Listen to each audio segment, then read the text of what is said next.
Hello बच्चों, आज हम वर्कशीट 82 करेंगे। यह आपकी 5 फरवरी के लिए वर्कशीट आई है। आइए देखते हैं इसमें क्या दिया गया है। क्या हमारे आसपास के पदार्थ शुद्ध हैं? हमें पार्ट 2 का इसमें रिवीजन करना है। हमारे चारों ओर अनेक प्रकार के पदार्थ होते हैं। इन पदार्थों को हम तत्व और यौगिक में बांटते हैं।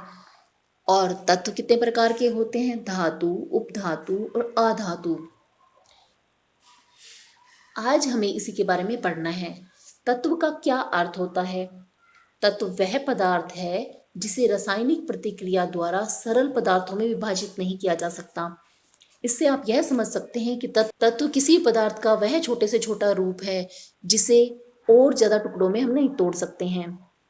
तत्व 3 प्रकार के होते हैं: धातु, अधातु तथा उपधातु।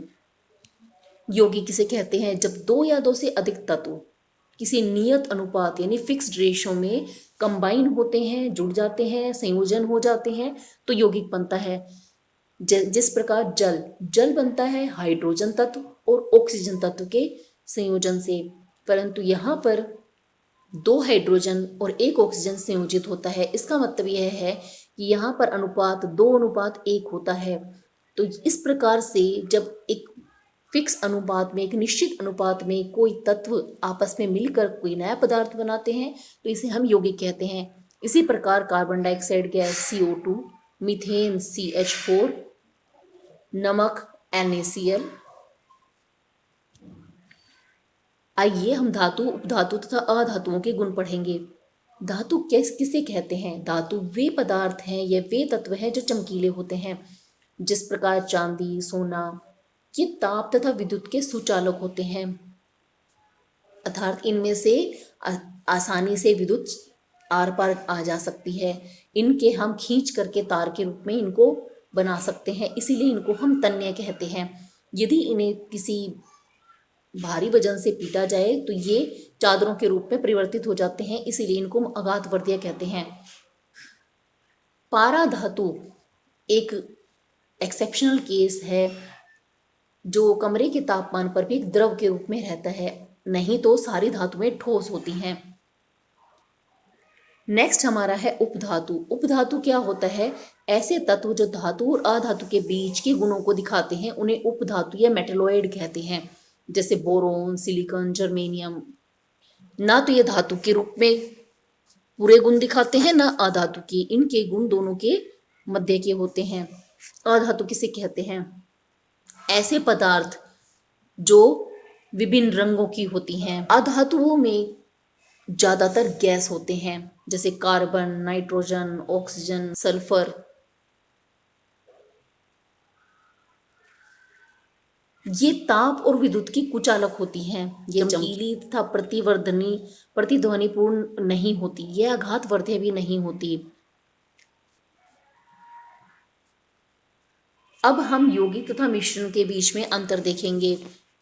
यौगिक का अर्थ है एक तत्व का निर्माण, तत्व के दूसरे तत्व से मिलने के कारण नए पदार्थ का निर्माण हो जाना जिसकी प्रॉपर्टीज या जिसके गुण तत्वों से बिल्कुल भिन्न हो। जबकि मिश्रण का अर्थ है केवल 2 पदार्थों को मिला दिया गया है लेकिन उसमें कोई नए पदार्थ का, नए यौगिक का निर्माण नहीं हुआ है। जब यौगिक बनता है तो एक संगठन बनता है, एक निश्चित पदार्थ बनता है जो कि अपने इसी रूप में रह सकता है। जबकि मिश्रण में जो रेशो होता है, जो संगठन में जो पदार्थ बने हैं वह फिक्स नहीं होता। इसके लिए हम एक उदाहरण ले सकते हैं। मान लीजिए हमने चीनी और नमक ले लिए और दोनों को हमने मिला दिया, तो कहीं पर आपको चीनी ज्यादा दिखाई देगी, कहीं पर नमक ज्यादा दिखाई देगा, तो यह एक मिश्रण है। जबकि यौगिक क्या है? जब हम कार्बन और ऑक्सीजन की अभिक्रिया करवा दें और कार्बन डाइऑक्साइड गैस बन जाए तो हमेशा आपको इसके यौगिक में एक कार्बन के साथ 2 ऑक्सीजन जुड़े हुए मिलेंगे और ये निश्चित संगठन के रूप में मिलेंगे। यौगिक में जो भी नए पदार्थ बनते हैं उनके गुणधर्म, उनके गुण, उनकी प्रॉपर्टीज पुराने पदार्थों से बिल्कुल भिन्न होती हैं। जैसे कि कार्बन डाइऑक्साइड गैस में जो कार्बन की और ऑक्सीजन के जो गुण हैं वह इसमें विद्यमान नहीं है, इसके स्वयं के नए गुण हैं। जबकि मिश्रण में, जैसे कि मैंने आपको उदाहरण बताया था कि हमने नमक और चीनी को मिक्स कर दिया सिर्फ, तो उससे मिश्रण बना। जब आप उसको खा के देखेंगे तो आपको नमक का टेस्ट भी आएगा और चीनी का भी, यानी इससे कोई नया पदार्थ नहीं बना है।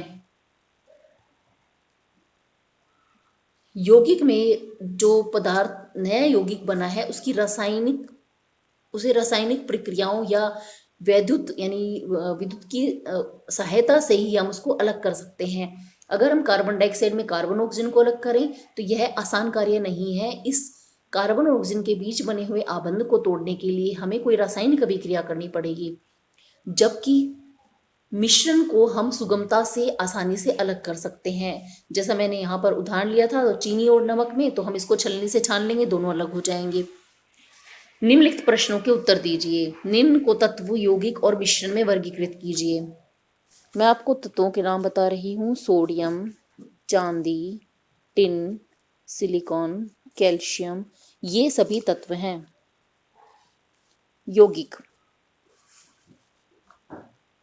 कैल्शियम कार्बोनेट, साबुन, मीथेन, कार्बन डाइऑक्साइड, ये सभी यौगिक हैं। मिश्रण: मिट्टी, चीनी का घोल, हवा, साबुन तथा रक्त, ये सभी मिश्रण हैं। प्रश्न 2, निम्न यौगिकों में मौजूद तत्व के नाम लिखिए। इसके लिए आपको इन सभी पदार्थों के फॉर्मूले का पता होना चाहिए। बिना बुझा चूना होता है कैल्शियम ऑक्साइड, इसमें कैल्शियम तथा ऑक्सीजन तत्व हैं। हाइड्रोजन सल्फाइड H2S, इसमें हाइड्रोजन तथा सल्फर होता है। Baking soda NaHCO3, sodium, hydrogen, carbon तथा ऑक्सीजन, इसके तत्वों के नाम हैं। पोटेशियम सल्फेट K2SO4, इसमें पोटेशियम, सल्फर तथा ऑक्सीजन विद्यमान होता है। प्रश्न 3, समझाइए कि पानी एक यौगिक क्यों है, मिश्रण क्यों नहीं। पानी का फॉर्मूला H2O होता है, यानी यह हाइड्रोजन और ऑक्सीजन से निर्मित है। हाइड्रोजन इसमें 2 गुना है, ऑक्सीजन 1 गुना है, यानी यह अनुपात निश्चित है। तथा इस हाइड्रोजन और ऑक्सीजन को अलग करने के लिए हमें विद्युत या फिर रासायनिक अभिक्रिया की जरूरत होती है, इसलिए यह यौगिक है, मिश्रण नहीं है। जल में हाइड्रोजन और ऑक्सीजन के गुण विद्यमान नहीं होते। दोनों के संयोजन से जो H2O बन गया है, जल बन गया है, इसमें इसकी अलग विशेषताएं होती हैं। प्रश्न 4, लौह चूर्ण और सल्फर के मिश्रण को गर्म करने पर बनने वाले यौगिक का नाम बताइए। लौह चूर्ण यानी Fe आयरन और सल्फर यानी S, तो इससे हमारा आयरन सल्फाइड बनता है। यौगिक में तनु हाइड्रोक्लोरिक अम्ल मिला दिया जाए तो विकसित गैस का नाम बताइए। जब FeS HCl से रिएक्शन करता है तो इससे सल्फर गैस निकल जाती है हाइड्रोजन सल्फाइड के रूप में। आज की वर्कशीट में बच्चों हमें इतना ही करना है। जल्द ही हम नेक्स्ट वर्कशीट के सॉल्यूशन के साथ मिलेंगे।